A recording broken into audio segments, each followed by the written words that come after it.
Are you looking for a way to make a difference where you live? Volunteer work has long been a good way to do that. Since 1939, the U.S. Coast Guard Auxiliary, which is responsible for recreational boating safety, has been looking for dedicated volunteers. And the need for new volunteers is great right now. Please consider becoming a Coast Guard Auxiliarist. Grab your pack and your radio. It's time to go hiking and hamming. Luke, A4H&H with Hiking and Hammond here, and I am with Chris Markman. And he is with the U.S. Coast Guard Auxiliary. We're here at the Huntsville Hamfest. And Chris, tell us a little bit about the Coast Guard Auxiliary. Well, we're civilian volunteers to help the Coast Guard. We focus on recreational boater safety. We run boating safety classes. We also run safety patrols out on the local waters. We can help give people a tow and do other assistance if needed. And we like to do search and rescue when we're given the chance. Well, actually, we don't like to do that because that means somebody's in a hard spot, but it makes us feel good when we do it.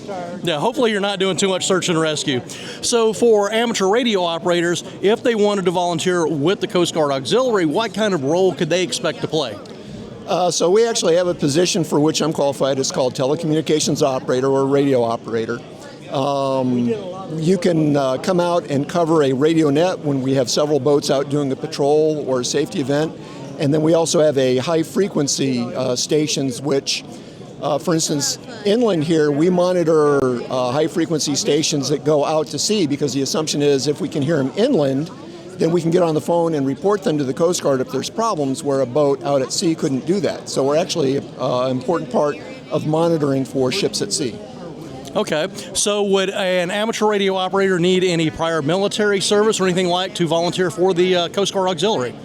No, I mean, you do have to volunteer for the Coast Guard Auxiliary. There is a vetting process. We carry a Department of Homeland Security ID, so you do get a background investigation, which should be okay for most ham radio operators, at least the ones that I know.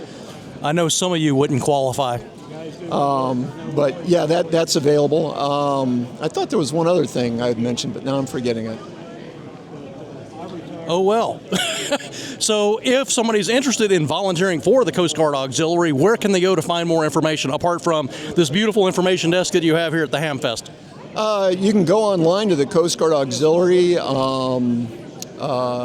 There should be a site where you can request information to sign up. Oh, the one other thing I was going to say is if you are local to a Coast Guard station, one of the things you can do is actually go in and be the radio watch for the Coast Guard station.